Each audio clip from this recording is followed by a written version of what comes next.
team, assalamu alaikum. In this video we will discuss about the energy production from the TCA cycle.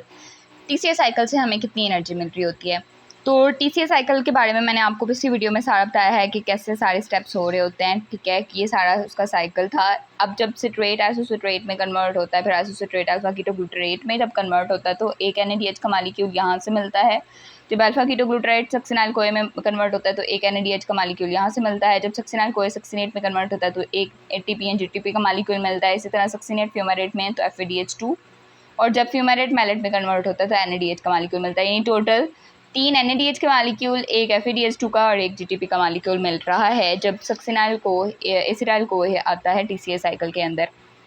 अब आपने एक चीज़ याद रखनी है कि ग्लाइकोलिसिस के एंड पर 2 पायरुवेट के मॉलिक्यूल जो हैं वो बन रहे होते हैं। इट मीन्स टू से कि 2 पायरुवेट के मॉलिक्यूल 2 एसिटाइल को ए के मॉलिक्यूल्स में कन्वर्ट होते हैं, और एक दफ़ा एसिटाइल को एक जब राउंड करता है तो ये एनर्जी मिलती है, तो दूसरे एसिटाइल को ए के लिए साइकिल दोबारा रिपीट होता है। तो मतलब साइकिल नॉर्मली 2 दफ़ा रिपीट हो रहा होता है, और जो एसिटाइल को ए कार्बन डाइऑक्साइड की फॉर्म में 2 कार्बन की फॉर्म में आ रहा होता है, तो जब आइसोसिट्रेट अल्फा कीटोग्लूटरेट में कन्वर्ट होता है तो एक कार्बन डाइऑक्साइड की फॉर्म में यहाँ पर निकल जाता है, और अल्फा कीटोग्लूटरेट जब सक्सिनाइल को ए में कन्वर्ट होता है तो एक कार्बन डाइऑक्साइड यहाँ पर से निकल जाता है।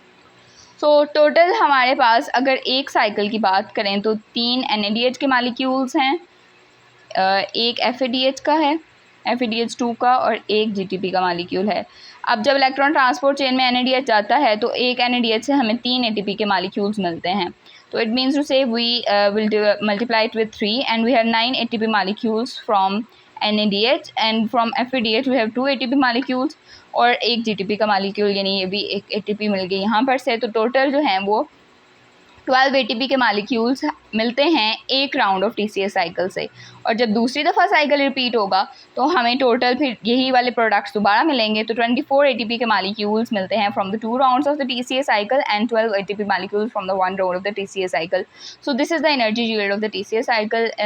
Next we will discuss about the process of the gluconeogenesis इंशाल्लाह। आई होप सो आपको एनर्जी यील्ड की समझ आ गई होगी। If you have any question you can ask me, and thanks for watching. Don't forget to subscribe Medical Health Pack.